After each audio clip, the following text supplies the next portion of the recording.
Boys,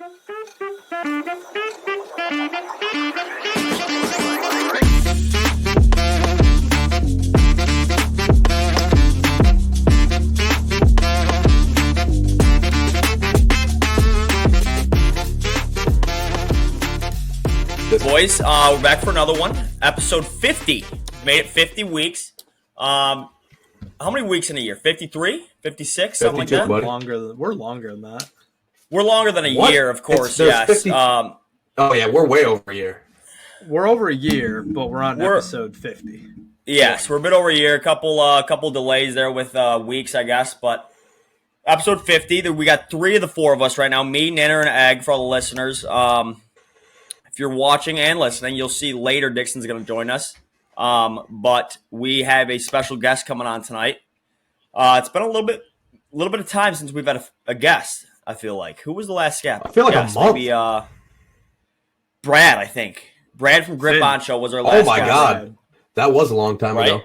That's like 2 months ago. That was definitely before Craig Meg. But we got a cool one coming on today. Jimmy Knorp from Major League Wiffles, how everybody knows him. He's like famous basically now on everywhere. TikTok, YouTube, big time, of course, and then Instagram. Give him a follow.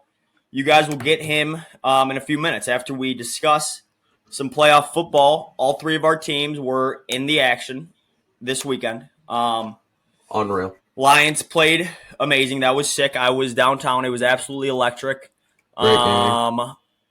Great game. Without a doubt, the best game of the weekend. 24-23 Lions victory over the Rambos. We move on, and we got Tampa next week, which is honestly a sick matchup out of all the teams remaining.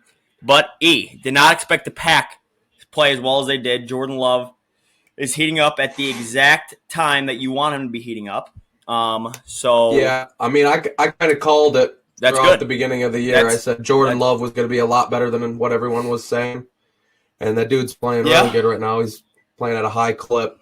So he's going to need to play at probably a higher clip to beat the 49ers. But hopefully 100%, they got another big 100%, game in them. 100%. That one's going to be Saturday night. That one's going to be Saturday night. Packers at Niners. San Fran is probably the best team in the league, so it's going to be a tough matchup. But it's different now in the playoffs. You get hot at the right time. They just put up a 48 spot in Dallas, which is stunning. Yeah, and didn't even really play in the halfway through the third. Kind of quit. Yeah, they murdered them. So that was sick. Now let's get to Miami. Wait, real quick. Here's a hilarious stat for the Dallas fans out there. The Packers are 2-0 in AT&T Stadium and have more playoff wins than Dallas. Correct. Actually, Ag, good thing you brought that up. They're actually 3-0 in AT&T Stadium, 2-0 against the Cowboys in AT&T Stadium. In the playoffs. The other one. No, they won. In the playoffs. They won the Super Bowl in 2011. Yeah. So they won the Super Bowl there. In what year? 10, right? 11. 11? 11, yeah. 11? 2010, 2011 season. So, Ninner, Finns, thoughts on that game? You start us off. You know, I personally didn't think we could beat the Chiefs after the most disappointing loss of the year being the Bills. And you know the Dolphins in cold weather, they don't blend well. Yes. You've seen the videos. The beers were freezing at Kansas City. That was wild. That was unreal how cold it was. Beer doesn't freeze. Yeah, how does that happen? Did you guys see the stat? They're 0-10 under 30 degrees. 40-degree weather. Under 40-degree weather. That's crazy. But no. So, I was disappointed for sure, but I wasn't as disappointed as I was when they lost to the Bills. Yeah. On the good note, though, I think that loss definitely will help McDaniel's play calling because McDaniel, the last 6 weeks, started calling games like a moron. Yeah. He's part of the Shanahan tree. They run the ball, and they run the ball well. But literally, okay, 2 drives, they didn't let the run game stops, and they just are like, fuck it. Tua sling it. Yeah, and Tua could not sling. Yeah, he couldn't throw. It's so hard to throw a ball in that cold of weather. And you know what pisses me off is the play calling. Again, that offense is so specific to one player that there's no like they don't have the he's like open on the side, like fuck it. Like they play that shit. Correct. Like there needs to be like a second player involved in the plays instead of like 100%. targeting Tyreek on this play, or then he's not open, then they don't know what to fucking do. 100%, I agree. Yes, correct. Once McDaniel figures that out, and all of our players, a lot of the players will come back from injury, I think the Dolphins will be fine. Yeah, I mean they were beat up, so that's kind of tough for them. They were. Did you guys see that? We had Melvin Ingram and Justin Houston starting on the line. Yeah, that's there unreal. Are 6th and 7th guys. Yeah, unreal. I heard on Pardon My Take today. Good point. Then they revolve way too much around Tyreek, and in that cold weather, that can't happen because Tua couldn't throw the ball. It was actually like depressing to watch because I had Tua 2+ touchdown passes, and he had multiple chances. Yeah, I know it was stupid. It was dumb. But I wanted Miami to win, so that was the only chance, probably. But I mean, they could have used Mostert a lot too. He's got 18 touchdowns on the year. Mostert had a career year. Yes. Yeah, 100%. But they don't use. They definitely don't use that team about Jalen Waddle the way they should. This whole correct, year. Ned. That's what I was going to say. What happened to Waddle? Yeah, they got Waddle, and he got injured. Okay, but like Waddle just I don't know. Tua and him weren't on the same page all year. No, they weren't. Yeah, for some reason they weren't. But this upcoming draft, like, they should trade up to get a tight end, maybe.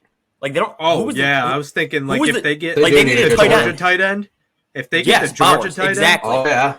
Like they need is a big guy. Just go up the middle because like Tyreek fucking deep route every time. I don't even care. But they need to stop calling the bullshit like fucking screen wide receiver screens. Yeah. And they need to have plays where they don't have any motion because I've watched all the Hard Knocks. They revolve the motion just so like they get in spots and all this other stuff, and it's so technical. But like if they made it simpler, I think the Dolphins would have a really good. They would be the best team. Yeah, the offense is electric. Yeah, but 100%. This offseason is going to be crazy because Christian Wilkins wants a max contract. I don't even know if the Dolphins can pay for him.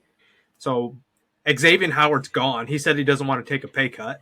He goes, if your boss told you if you wanted a pay cut, would you take it? So he's gone. Right. I mean, he's old.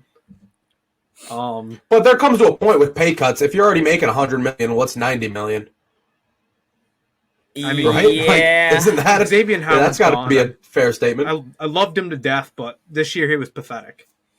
Yeah. They definitely need to do something in the offseason here to get another weapon on offense. I mean, it sounds unreal with Waddle and Tyreek, but they just don't use Waddle, which is very weird to see.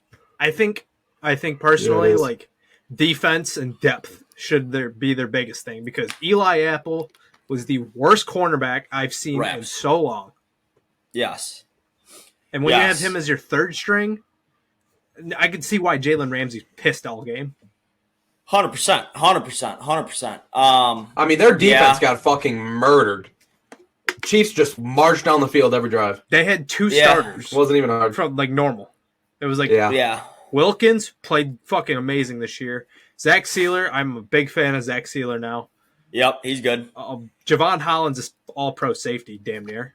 And Ramsey, who's best cornerback in the league still. People say, but Yep. So we get the Lions and the Packers East still alive, which is unreal. Unreal NFC Championship matchup right there. Lions back. I did think about that. I was like, man, if the sick. Packers play like they did last week and somehow they stop fucking everybody on the Niners, I was like, Detroit could host the NFC Championship. Yeah, unreal. We're going to Detroit. That'd be sweet. 100%. Detroit was electric. It will be this week and hopefully the week following. But all right, cool. Let's get into the interview with Jimmy. I'm gonna give him let me give him an intro here real quick. All right, so guest number 19, I think. Guest number 19 is Jimmy Knorp from MLW Wiffle. He's a sick bowler. Livonia Stevenson grad, 2019 Shout class. And there's a lot to talk about with Jimmy, so let's get into the interview with him. And we will find out how MLW started, everything about the unreal path that MLW has been on, and everything else about Jimbo. So let's get him in here. There he is. There we go. There we go. Yeah. Jimbo. Welcome on What's in. up, buddy? Oh, Clap him up, clap him up, clap him up. clap 'em up. Juan, good to see you, baby. It's been a while. How you What's been? up, Jimmy? How you been? I'm good, brother. Can't complain. Good to see you. Thanks for coming on, brother. Anytime. No problem. All right, so Sure. episode 50 here. As we already gave the kid a bit of an intro, Jimmy Knorp is on now. MLW Wiffle. They call him the face of the league. The Shohei Ohtani of MLW Wiffle Ball. Says Ernie Johnson, which is incredible. We'll get to that later in the pod. But Jimmy, how you been, brother? Good to see you. Thanks for coming on. No, anytime, guys. Happy to be here. Found you guys a little bit recently. It's been cool what you guys have been doing. Con, we go back to high school, so it's good to see you. Happy to talk to you, man. Always been a fan of yours, so. 100%. Thanks, buddy. I appreciate that. And yeah, as we said, we gave you a bit of an intro already, but as you just touched on, Livonia Stevenson grad 2019 class, correct? Yes, sir. Correct. 2019 class, great athlete Jimmy is. Played football and bowling in high school. Anything else? Am I missing something? No, you got it. Kicker on the football team after a soccer injury, so I went to kicking on the football team, and then was always a pretty good bowler. Only got to bowl 1 year at Stevenson because my senior year was first year we had a bowling team. So. Yes, sir. What's the best game you've ever bowled right there? I've got the 300. Oh, okay, let's go. Egg. I've got it down. There we go. Attaboy. Yep. Well done. That's unreal. So I want to terrible. get in the, I want to get into the bowling, Jimbo. All right. So obviously you're a great athlete. Everybody can see it on YouTube and everything with the baseball talent. But never played baseball at Stevenson. You played football. You were the kicker, as I know, as you just said. But bowling was like your niche. How did that even come about? Did you grow up a bowler? You bowled your whole life? Like what happened there? Honestly, no. I feel like I picked it up like freshman year of high school.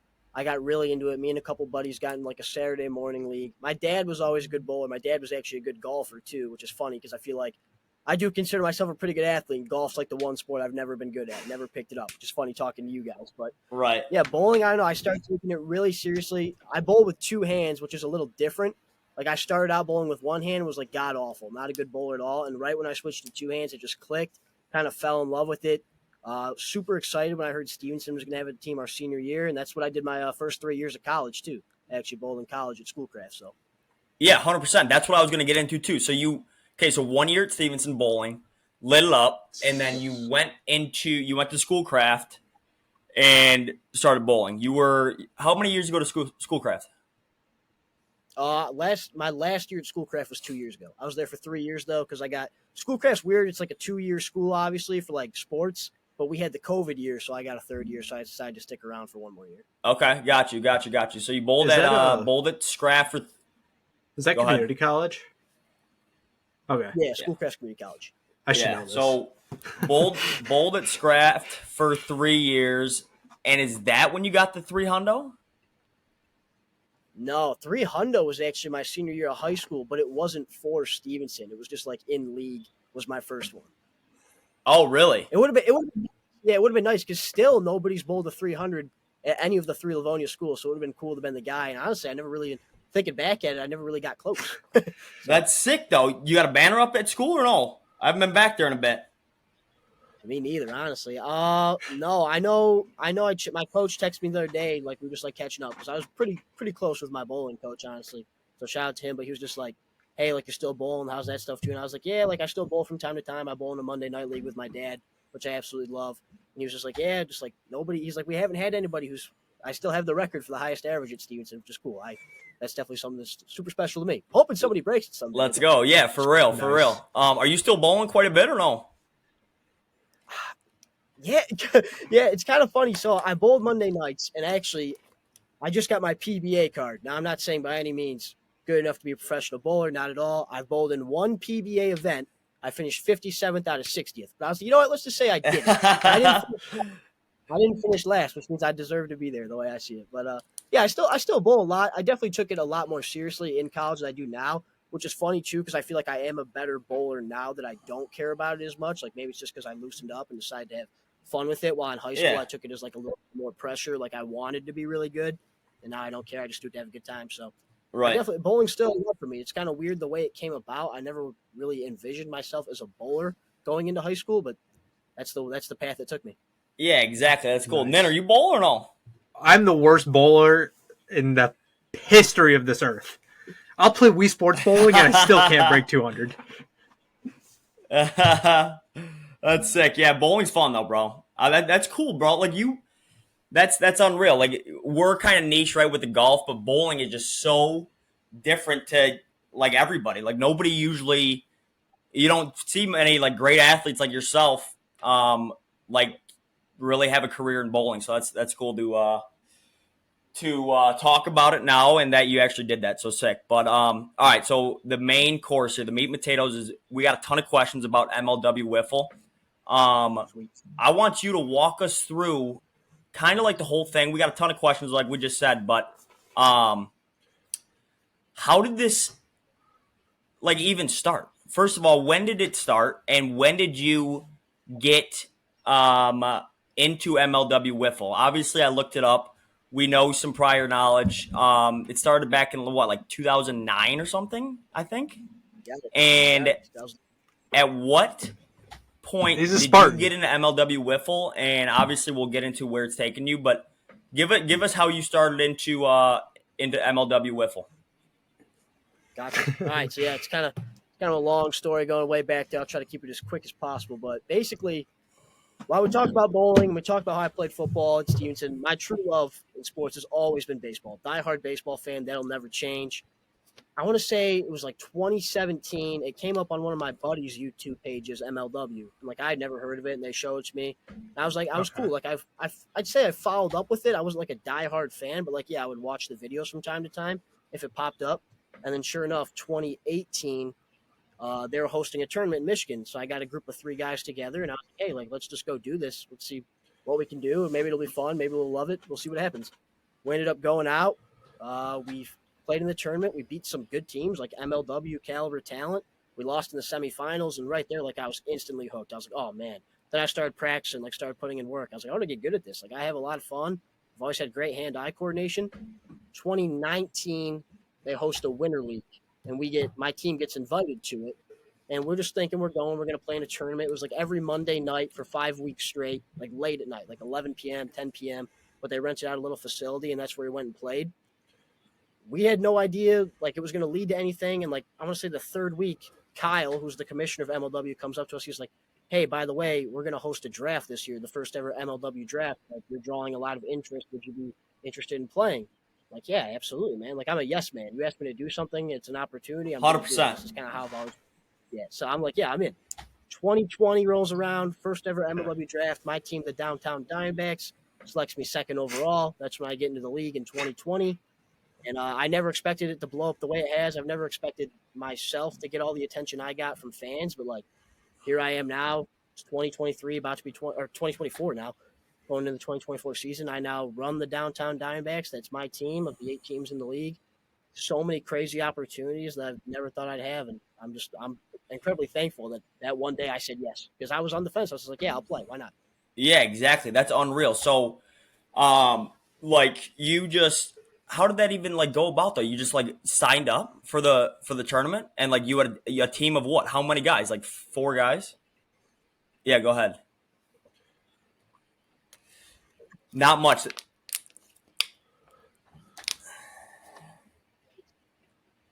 Yeah, I didn't even say that. So, yeah, good question. Yeah. Actually, the league in general is located in Michigan. So, yes, we have people who come in from all over the country. It just so happens that we're in Michigan, which is sick for me because I live here, so I don't have to worry about travel, all that.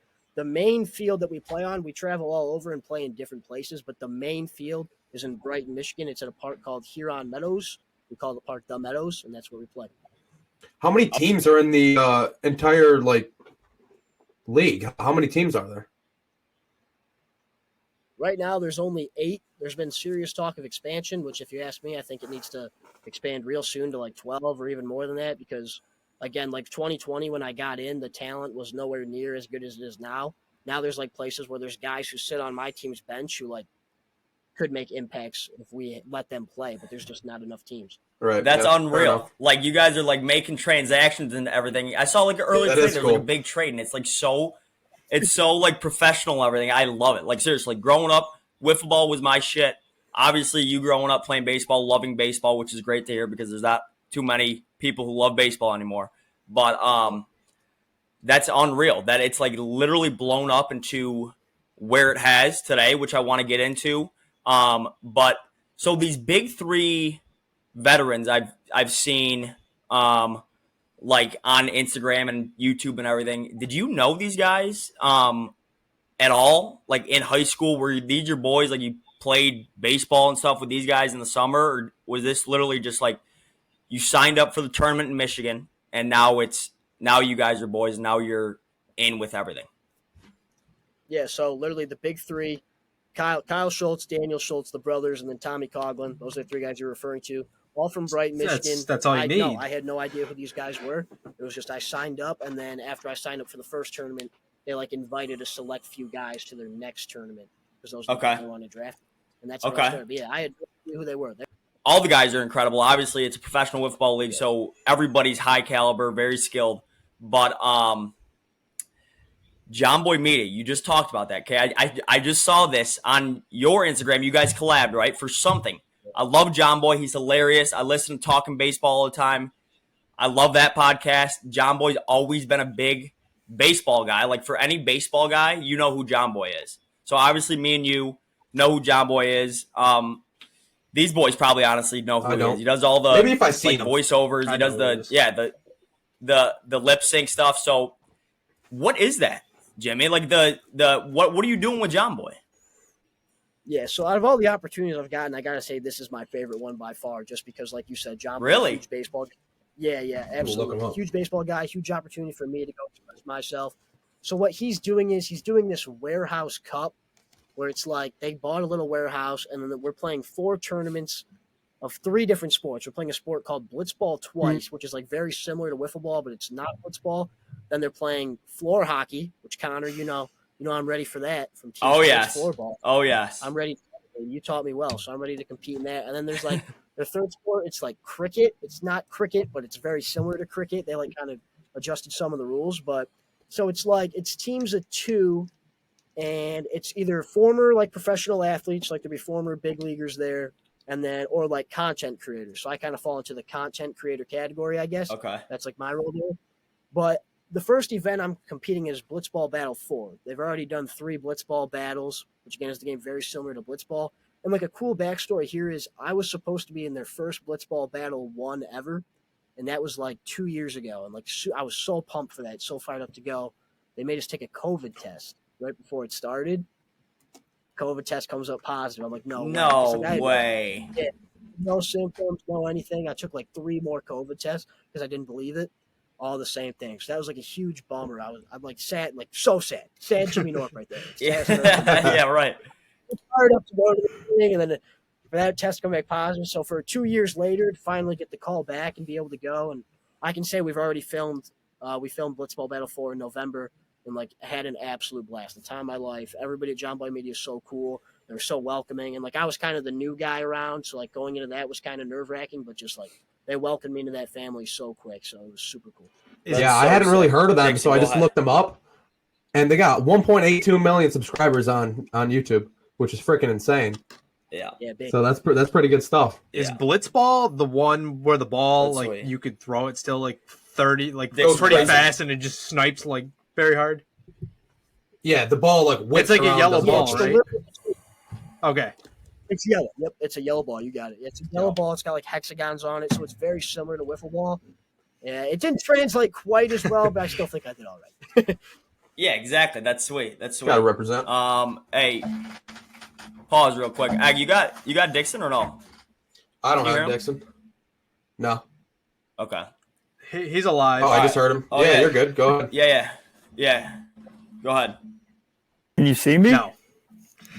You're good. Shit. I mean, I haven't seen you at all since. Well, we'll see you in when this comes out. Yeah. All right, yeah, that's fine. All right, time in 1, 2, 3, go. Jimmy, Yep. You've been a lot of places. You've seen a lot of things. Who's the most famous person you've met? And who is Mark Rober or Robber? Good question. So Mark Rober probably is the most famous person I've met, but like you guys, or maybe not all you guys, I actually did not know who Mark Rober was before he contacted us. He used to work at NASA. He's super smart. Guy's a genius. I had a conversation with him, and within 15 seconds I was lost. I had no idea what I was talking about. I was like a lost puppy dog who was just happy to be there. But he ended up being super cool too, so we filmed the video with him.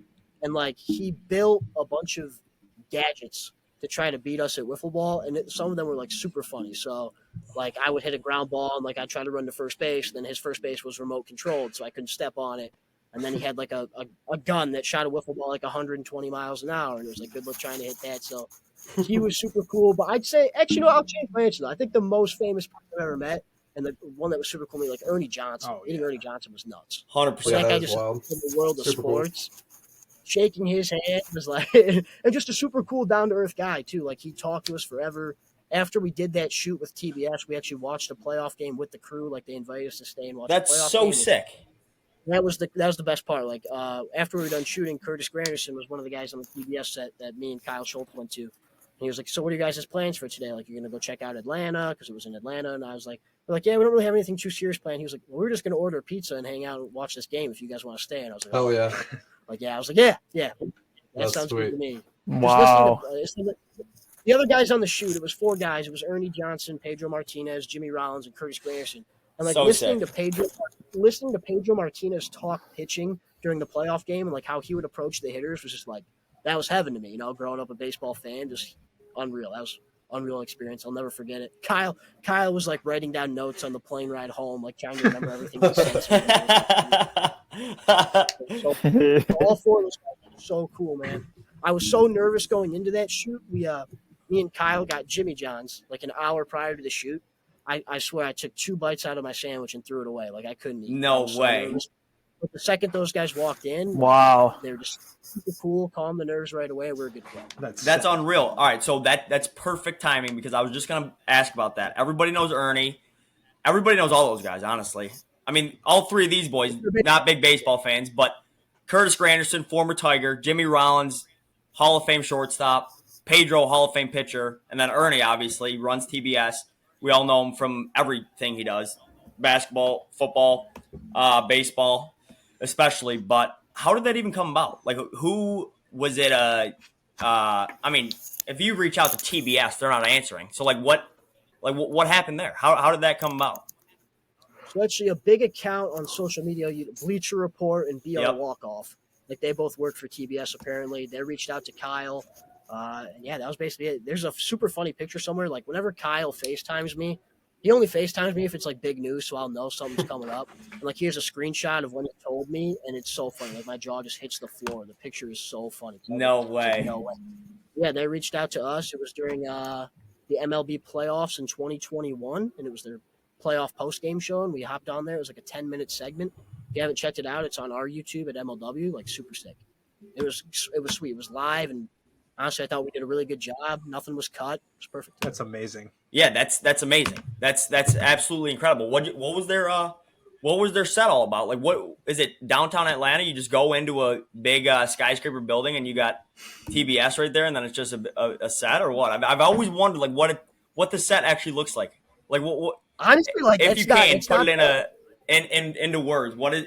You walk in and then what? You just see the stage there with the table and all 4 of those guys are just sitting there, or what? Yeah, so you walk in, there's a bunch of different hallways and stuff. It's big. The venue in general is just huge. It was a huge venue. But you walk around through the hallways, there's a bunch of editing rooms and backdoor rooms. There's a seat where the basketball guys, Shaq, Charles Barkley, they'll sit and they'll watch the game.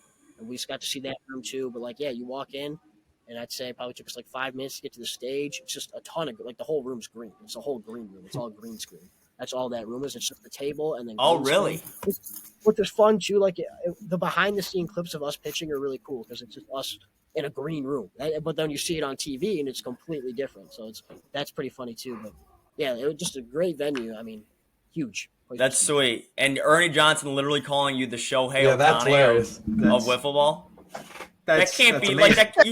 You can't even think that's real, bro. Growing up in Livonia, Michigan, playing wiffle ball literally, and bowling and baseball, just being a huge fan, and now you're on set with four of the most famous people in the baseball world, and one of your probably like favorite players growing up, Grandy. Like you can't not like Grandy. He's on set. Rollins, Pedro. That's so sick, bro. And all those guys are like cool with you and everything. They're just asking you to watch the playoff game and eat pizza. That's like fake. You're talking about Livonia like it's Chesaning or Goodrich or something, brother. Livonia's got 100,000 people. Right. Chesaning's got a stop sign. Right. Yeah. We got 3,000. Jimbo, that's sick. Appreciate it, man. Hey, I got a quick question real quick. All right. Go ahead. You were kind of talking about venues and stuff, so that kind of leads me to this one. What's your favorite place you played at? Oh man. So okay, I'll give you two for this. The coolest place I played in was last year. The World Series was at SoFi Unreal. Stadium in LA, which was sick. But like that was super cool. The only thing I wish we would have had fans there. That would have been super cool having fans watch. We had it as a private shoot, so no fans there. But like from a wiffle ball standpoint, there's actually this field in Vermont, and they have like mini Fenway, mini Wrigley, and then mini Field of Dreams. And we also played there in 2022. That place was super sick because like just as a it was funny. I posted on my Instagram. I was like 12-year-old me would be pinching myself. I got the chance to play at these fields because like that's exactly. They're literally the three coolest football fields in the world. They're getting the chance to play there too. It was also for a great cause. We partnered with a charity called Slam T1D. They support type 1 diabetics, which was also super special to me because I'm a type 1 diabetic myself. So getting the chance to raise money while playing wiffle ball, like pretty amazing. Putting my two worlds together was pretty sick. Amazing. And then as of most recent, I think, right? You guys were down at in Atlanta again at the Mercedes-Benz, correct? Was that right. You're right. Were you there? That was I was not because that was the 2023 World Series. My team did not make it this year, so I did not get the chance to go to that. But okay. I mean, that looks sick. And we had fans for that too, which was cool. That was like the adjustment they made from 2022 to 2023. We let fans come. It's always hard for us to let fans come to our games because the way we post on YouTube is like we'll play a game and it gets posted on YouTube 2 months later. So we worry about spoilers and stuff like that. So that's a big reason we don't have fans for our game. Also, like, not going to lie, I don't think we're big enough to the point where we can invite fans to every game. Like, you're just not going to get that turnout yet. Someday in the future, I do believe we'll see it, but now, not. Right. Going back to kind of like the businessy side, how big are you guys now? Like how many? So do all the players? Kind of a two-part question.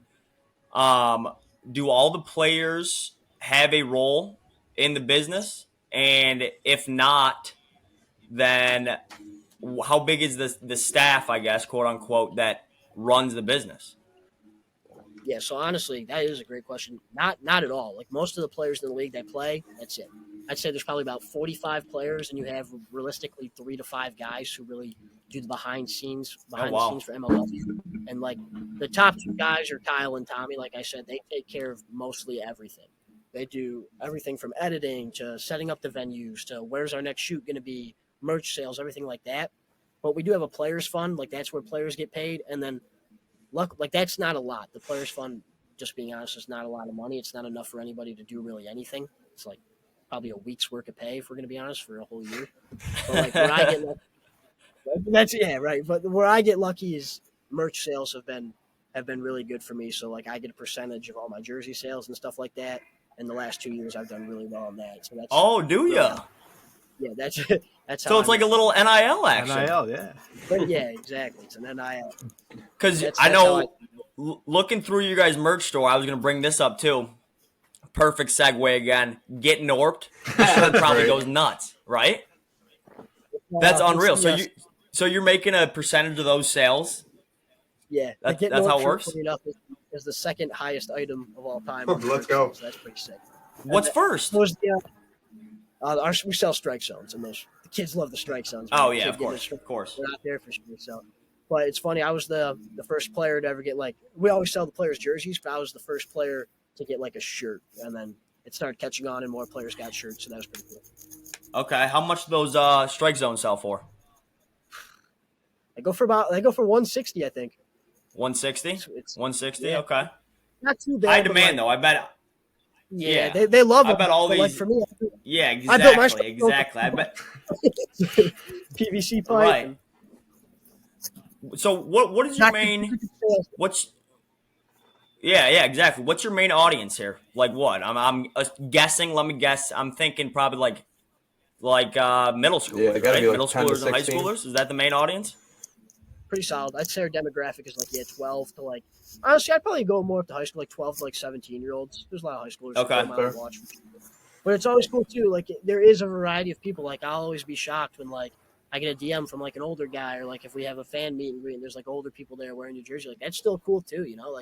If you like to watch it, you like to watch it. I think that's super sick. But for sure, and yeah, 12, the younger kids for sure absolutely love it. They eat it up, and that's the coolest part for me too. Is again, in 2020, never thought it'd blow up like this. And when I meet a parent and they come up to you and they go, "You have no idea how much my kid looks up to you and how much they want to be like you." That's the coolest part for me. Yeah, that's so cool, bro. Being a role model is something I never thought would happen, but now that it has, I take it so seriously. It means the world to me. The kids look up to me. That's so cool. So anytime I get the chance to talk to a kid or anything like that, that's amazing. Yeah, almost a little pinch me moment with all that stuff happening. Yes, without a doubt. So you guys are selling tickets to most of these events? No, so we only sell tickets to the really big ones, the World Series. We sold tickets for because that was Atlanta, Mercedes-Benz. But when we're just playing at the Meadows, I'd say we play 70% of our games at the Meadows. That's normally a private shoot. We don't really let. I guess fans can come, they just show up and watch, but it's also very hidden. The park is a very hidden location. It's tough to find, and again, we worry about spoilers. So for the most part, it's just us there. Yeah. I know exactly where you guys are playing. Here on Meadows, is it close to the golf course? Is it? Yeah. Is it? It's close, but you have to take a couple of long dirt path roads to actually get to where our field is. But yeah, the first time I went there in 2020, I got lost and I ended up. No way. That's great. That's great. Yeah, it's literally unreal how big MLW has gotten. What year would you say was the holy shit? We just gained 100,000 subscribers or something. When was the jump? So 2020 was very good to us. Again, that's the year they introduced the draft, which was huge. That brought a lot of eyes. And then, not going to lie, COVID helped us a ton because while no sports were going on, we were still out, you know? Yeah, we were something to watch. And, that's even how, when I meet a lot of fans, I'm like, hey, how'd you get into MLW? How do you know who we are? They're like, oh, started watching during COVID and fell in love with it. Been watching ever since. So, COVID, if there's any positives of COVID, that was one for us for sure. We stayed out there, kept doing, and gave people something to watch. Yeah, that's sweet. So, with all the transactions and everything I'm seeing on social media, you're saying most of that is done by the big three, or all the social media posts and everything is literally only ran by what, 3 to 4 guys? You said roughly 2 guys, really. Kyle and Tommy, really 2 guys. And I was running the TikTok for a little while, did some Patreon stuff, so I guess I was a part of it for a little bit, but for the most part, right now, Kyle and Tommy, the 2 guys running it. I would love someday for, again, like I said, more guys to get involved. That's another opportunity I would jump on, and I think we're getting to the point where we're getting close. Because especially with all the Kyle is the only editor. Kyle edits everything on YouTube. He's the only guy, and I know it takes a ton out of him. We're talking 6 days a week, 10 hours a day. During the summer, at least, when we're really busy, he's grinding videos. So we're getting to that point where I think he's going to need a little bit of help soon. But we'll see where this thing, if it grows and it takes off. I always tell people, I just sat down and talked to Tommy the other day. He's like, how much longer do you plan on doing this? And I was like, Tom, as long as I can, and as long as I think it's going to continue to be successful and keep growing, I'm here. I'm here for it. And it's only up from here, you would say, correct? Yeah. I mean, from the outside looking in, it's only up from here. You guys are going definitely in the right direction. And I wanna ask you about this too. We got Sailor in there and Heath and Jonah, yeah. All right, so little nugget for all the listeners and for you boys, Agnon and Dixon. Jonah Heath was my goalie on the hockey team my senior year. He's your class, though, correct? Yes. Yep. Same with Nick Saylor. Correct. So how did those boys get into it? Were they on that team that you brought in that first time that you played in a MLW tournament? Were both those boys on your team? Yep. So the first tournament I mentioned in 2018, I did bring some of my Stevenson boys with me. They all went to Livonia's team. So that was Jonah, Nick Saylor, and then another guy named Michael Shima. When we got invited back to 2019, however, Jonah could not go because he was at Central Michigan where he went to college at the time. That's a 3-hour trip, 2.5-hour trip. He wasn't going to make that trip every Monday night, especially with class.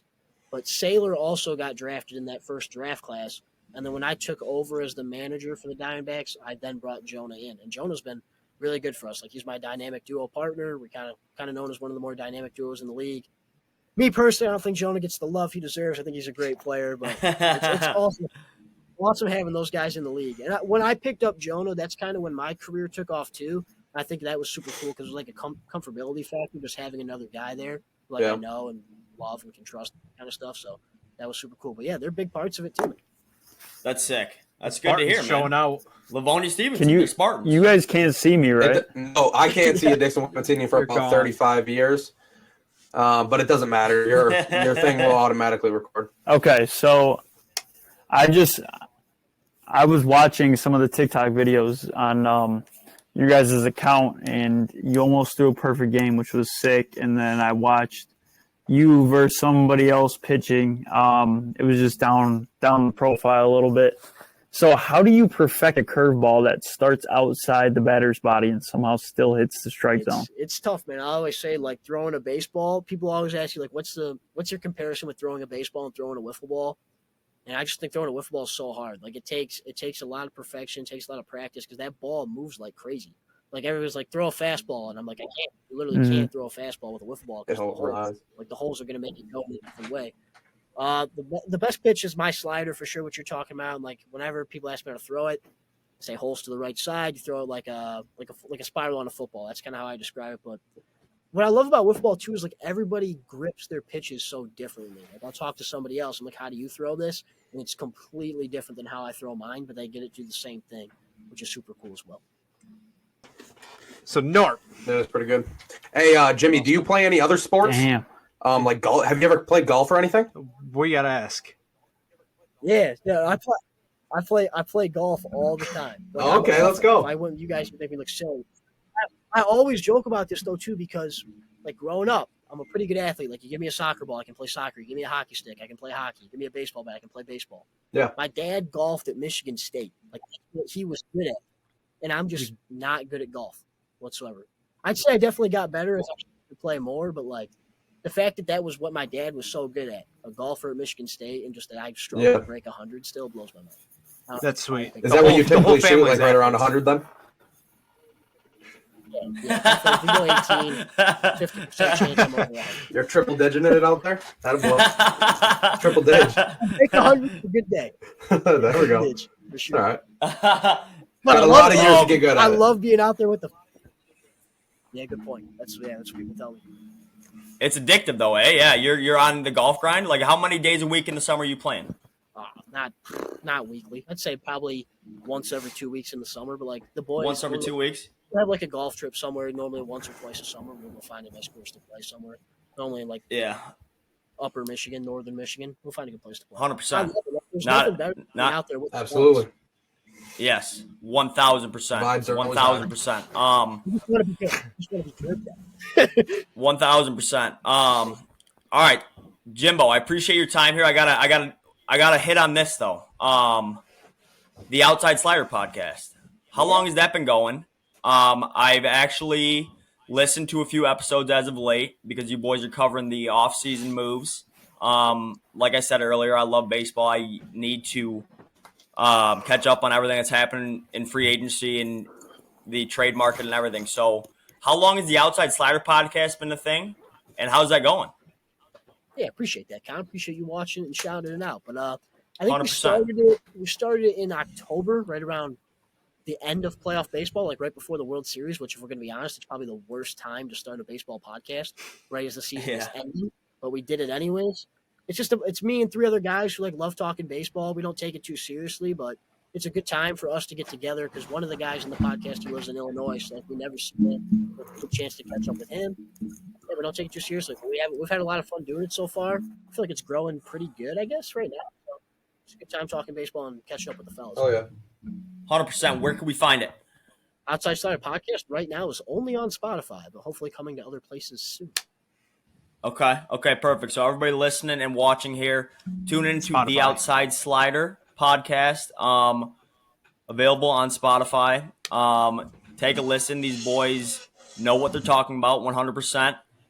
If you want some nuggets on what's happening in the offseason, any moves in the baseball world, really in general, take a listen to the Outside Slider podcast.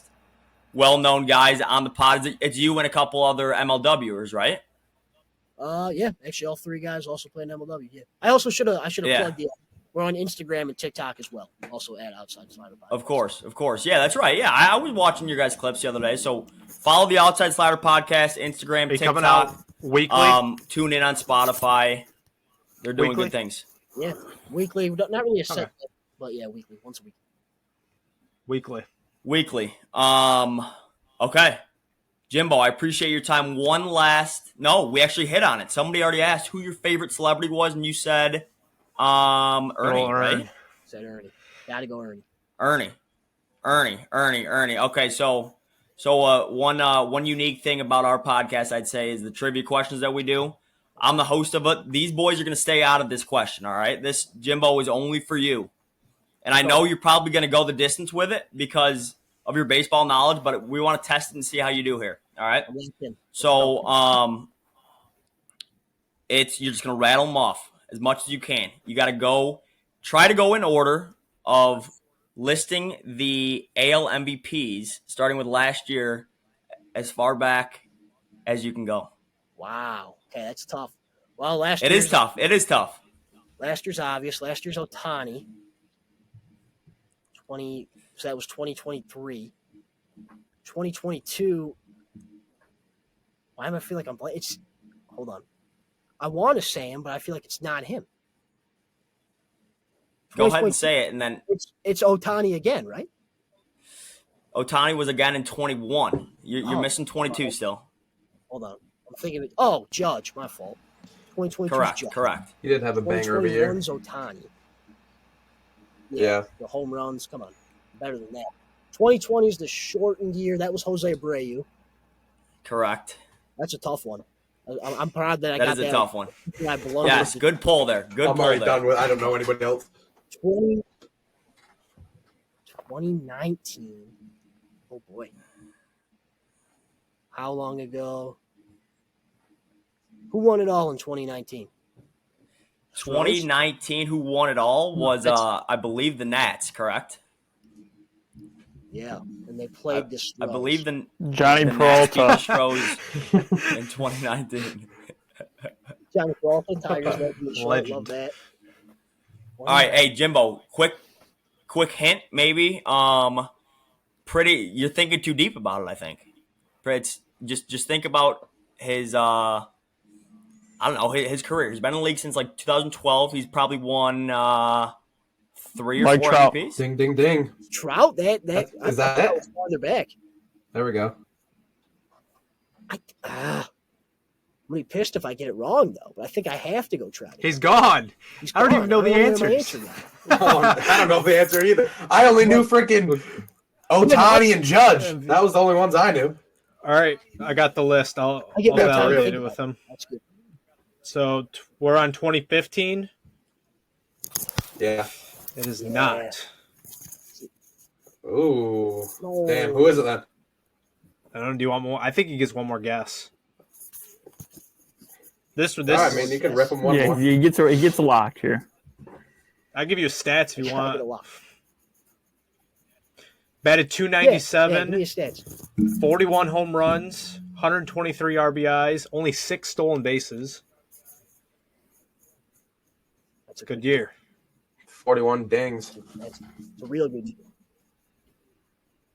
2015, 297, 41, Okay, sorry.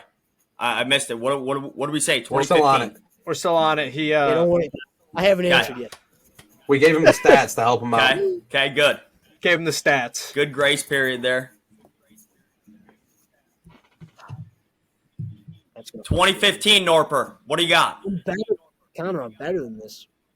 You are, but I mean, I give you credit. You got the last like 7 years. 2015. All right, you got last to dig year, last year. Give me a division. AL East. Yankees, Red Sox, Blue Jays. It's definitely one of those teams. Correct. That's another hint. I'll give you one of those 3 teams. It has to be. Oh, come on, man. I might have nothing. Jimbo, nothing. Did Bautista have a hell of a year one year? Was he on the fucking Blue Jays? He was on the Blue Jays, but he never won. Not him. Wasn't Joey Bats. It wasn't Joey Bats. Third base, Red Sox. Outfield, Red Sox. It's gonna piss me off, man. It's gonna piss me off when you tell me, but I don't think I have it. All right, I'll give it to you. You want me to give it to you? I don't, but I do. Okay. We're giving it to you. Josh Donaldson. Dude, on the Blue Jays. That's awful. Yes. Awful. Yes. Round for me. Yes. Awful. Yes. All right. Well, you played. You did well there. Yeah, we'll tag you in some of our posts and stuff if you want to repost them or anything as well. Applause for the kid. All for it. Absolutely, guys. I got you guys for sure. Yep. Nice to meet you, Jimmy. Thank you.